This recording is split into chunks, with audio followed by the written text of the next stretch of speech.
Hello বন্ধুরা, good evening. তোমরা সবাই কেমন আছো? আশা করি খুব ভালো আছো, আর আমিও খুব ভালো আছি। বন্ধুরা, এখন 6:30 বাজতে যায়, একটু দেরি হয়ে গেল। তো মেয়েকে এখন সন্ধ্যেবেলা খাওয়াবো। তো আমি ওকে সন্ধ্যেবেলা সুজি বানিয়েই খাওয়াই, তাই সুজি বানাতে চলে এসেছি রান্নাঘরে।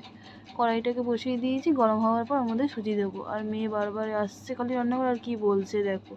বলছে যে মা আমাকে কখন খাওয়াবে, মুখে বলে কিন্তু খায় না। সে যাই হোক, তাই কড়াইটা দিলাম। তাই কড়াইটা গরম হওয়ার সঙ্গে সঙ্গে তো আমি প্রথমে এটাকে অন করে দিলাম।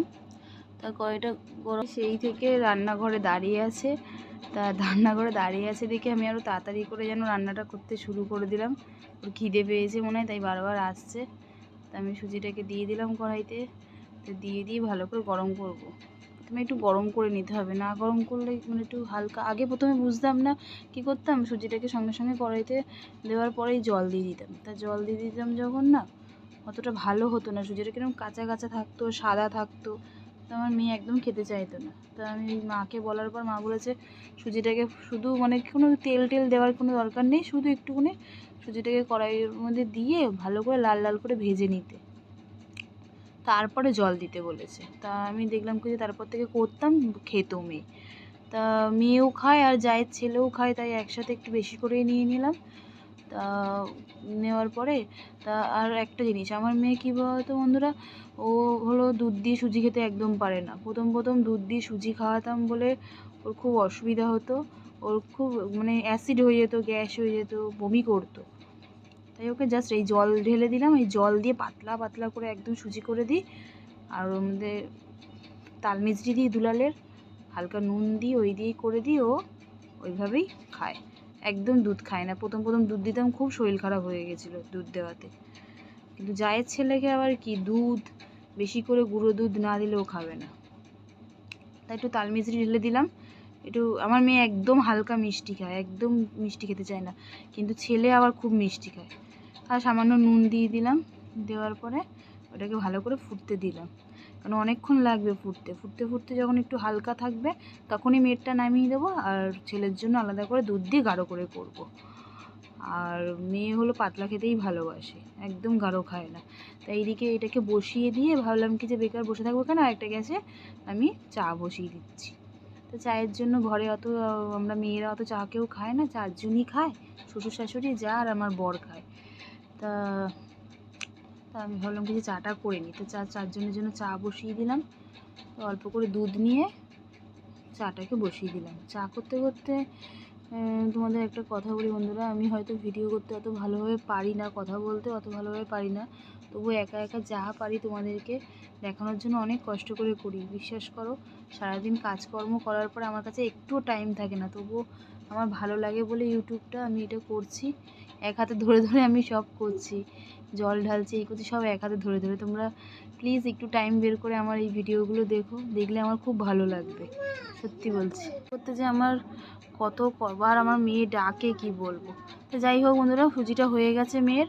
তা একদম দেখতেই পাচ্ছ তোমরা, একদম জলের মতন পাতলা। আমার মেয়ে একদম গাঢ় খেতে পারে না। এবার এটাকে তো ঠান্ডা করতে হবে, তাই এটাকে ঠান্ডা করার জন্য একটা ছোটো গামলার মধ্যে আমি মানে ডেচকির মধ্যে একটুখানি ঠান্ডা জল দিয়ে ওটাকে চুবিয়ে রাখলাম। এবার চুবিয়ে রাখার পরে আমি ছেলের সুজিটা বানিয়ে নিচ্ছি। দেখো ওটা কী করলাম, কড়াইয়ের মধ্যে খুবই অল্প পরিমাণে একটু সুজি নিলাম, আর একটু বেশি করে দুধ দিয়ে, আর আমি তাল মিছরি আরও একটু দিয়েছিলাম, ওটা আমি দেখাইনি। তা ভালো করে দিয়ে ওটাকে গাঢ় করে ওটা বানাতে হবে। ওর আবার কি পাতলা জল মতন করলে ও খাবে না, ওর হলো দুধ লাগবে। ও গাঢ় করে বেশি করে দুধ না দিলে ও খাবে না। একদিন কী হয়েছিল, দুধ ছিল না, তা শেষ হয়ে গেছিলো। ওকে পাতলা জলের মতন করে দিয়েছিলাম মেয়ের মতন, তা ও কিছুতেই খায়নি সেদিন না খেয়েছিল। যাই হোক, ওটা বানিয়ে নিলাম। বানিয়ে নিতে নিতে দেখি ওর মা আবার বলছে তাড়াতাড়ি দাও, খাওয়াবো, সন্ধে হয়েছে না। তো যাই হোক, ওটা খুবই অল্প করে করেছি, কারণ ও সেদিন একটু কোথায় যাবে বলছিল। তা ওর মা বলেছে আমাকে একটু অল্প করেই বানিয়ে দিতে। সুজিটা বানানোর পরে তো ঠান্ডা হতে হবে, তা ঠান্ডা হওয়ার টাইমটুকুর পরে আমি বেকার বসে থাকবো কেন, তাই আমি ভাবলাম ওদের ভাতের সবজিগুলোকে সব কেটে নিয়ে ভালো করে ভাতটাকে বসিয়ে দিই। তাহলে কি, সুজিগুলো খাওয়াতে খাওয়াতে ওর ভাতটাও রান্না হয়ে যাবে রাতের। তা আমার এই সবজিগুলো সব কাটাই ছিল, দেখে নাও তোমরা। আমাদের গাজর, বিনস সব, পেঁপে টেপে, আলু টালু সব দেওয়া আছে। তা প্রেশার কুকারের মধ্যে নিয়ে পরিমাণ মতন একদমই অল্প চাল দিই। রাত্রেবেলা আমি বেশি জোর করে খাওয়াই না, খুবই কম খাওয়াই, তাই আমি ছোটো ছোটো করে 2 মুঠো মানে একদম অল্প অল্প 2 মুঠো চাল দিয়ে নিলাম, তার ভালো করে ধুয়ে ভাতটাকে বসিয়ে দেওয়ার জন্য তৈরি করলাম। কারণ খাওয়াতে খাওয়াতে অনেকটাই টাইম লাগে আমার ওকে, কারণ আমার মেয়ের সব থেকে মনে হয় বেশি টাইম লাগে খেতে, তা খাওয়াতে খাওয়াতে আমার ভাতটা ওইদিকে হয়ে যায়। ভাতটা আমি ওদের যেহেতু 6:30টার সময় খাওয়াই, আমার এই ঠান্ডা হতে হতে 7টার মতন বেজে যায়, মানে খাওয়াতে খাওয়াতে এইদিকে তোমার ভাত টাত বসাতে হয়, তো চা বানাতে হয়, তা আমার ওকে ঘরে গিয়ে খাওয়াতে খাওয়াতে আমার 7টা বেজে যায়। তাই আমি ভাতটা বসিয়ে দিই। এই 7টার সময় ও যদি ওকে খাওয়াতে বসি, ওর কম করে 1 ঘন্টা লাগে, 8টা অবধি লাগে খেতে খেতে।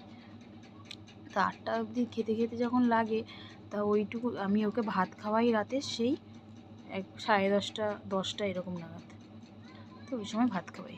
তাই এদিকে আবার ওইদিকে তোমার সুজিটা দেখলাম কিছু হয়ে গেছিলো দেখলাম, তা ওই জন্য আমি চা বসিয়ে দিয়েছি। চা বসানোর জন্য তুমি তো জানোই চা কিরম করে বানাই, তো আমি আর আলাদা করে বললাম না। চাটা করে নিয়ে ওরা সবাই বারবার বলছে চা দাও। এদিকে যেহেতু বাচ্চাদের খাবারগুলো করতে হচ্ছিলো, ওরা একটু দেরি হয়ে গেছে চা করতে, আর ওদিকে ওরা মানে চায়ের জন্য চিৎকার শুরু করে দিয়েছে। চা খেতে এত ভালোবাসে আমার বর, আর আমার মানে ভাসুর যে এত চা খেতে ভালোবাসে কি বলবো। চা করছি আর ওইদিকে তোমার আমার মেয়ে বারবার আসছে, খালি এসে এসে দেখে যাচ্ছে। খিদে পেয়েছে আজকে একটু দুপুরবেলা, খুব তাড়াতাড়ি না ভাত খেয়ে নিয়েছে, তার জন্য তোমার ওর মনে হচ্ছে খুব খিদে পেয়েছে। তা তোমার কি করবো, চাটাও তোমাকে দিতে হবে না, ওরাও অফিস থেকে এসছে, চা না খেলে টিফিন না খেলে ওদেরও তো ভালো লাগবে না। তাই একেবারে ওদেরকে দিয়ে তারপরে মেয়েকে খাওয়াতে বসবো। একটু সন্ধেবেলা একটু তাড়াহুড়োর মধ্যেই পড়তে হয়, চা বানাতে হয়, 2টো বাচ্চার খাবার বানাতে হয়, ভাতের জন্য রেডি হতে হয়, নাহলে ভাত যদি না বসিয়ে ওদের টিফিন খাওয়াতে যাই না, আমার প্রচণ্ড দেরি হয়ে যাবে। আবার আমরা যা ভাত খাই আমরা সবাই, সেই ভাতও তো আমাকে করতে হয়, তাই না? তার জন্য চা ফুটতে লাগলো, তাই আমি কী করলাম, ওদের 4 জনের জন্য চা ঢেলে নিলাম, চা ঢেলে দিয়ে আসতে গেলাম। এই চাটা দিয়ে দিলে আমার আপাতত কাজ কমপ্লিট। তো আপাতত চাটা দেওয়া হলো, আপাতত কাজ কমপ্লিট। আবার পরে ভাত বসাবো, আর আমি আমাকে মেয়েকে খাওয়ার জন্য খাবারটা নিয়ে ঘরে চলে এসেছি। আর আমার মেয়েকে খাওয়াতে গেলে এবার কীরকম টাইম লাগবে তোমরা দেখো। আর ও এসে গেছে ঘরে, এবার দেখো কি খাবি না, আজকে কত বেলা হয়ে গেছে, খাবি তো? এই না বলতে নেই, চলো খেয়ে পড়তেও বসতে হবে। চলো ওটো, খাটে ওটো, একা ওটো, ওটো ঝুলে ঝুলে ওটো দেখি, ওটো উঠতে পারে, তাহলে উঠিয়ে দিই। আসো ওটো, উঠিয়ে দিলাম আম্মুকে। আম্মা একা একা খাও দেখি, চামচে করে খাও। এরকম আম্মা একা একা খেতে পারে, যেন একটু না পড়ে খাটে। হ্যাঁ, হুম হুম হুম, ভালো, তারাও আসবে তাই না? হুম, হ্যাঁ অনেক আসবে। এবার আমি আমার মেয়েকে খাইয়ে পড়তে বসাবো, এইটুকুই ভিডিও। তোমাদের ভালো লাগলে প্লিজ একটা কমেন্ট করে জানিও, লাইক শেয়ার কিচ্ছু করতে হবে না, একটা কমেন্ট করে অন্তত জানিও যে তোমাদের কেমন লেগেছে। যেরকম করে পেরেছি অন্তত আমি সেরকম করে তোমাদের দেখানোর চেষ্টা করেছি। ওকে, বাই।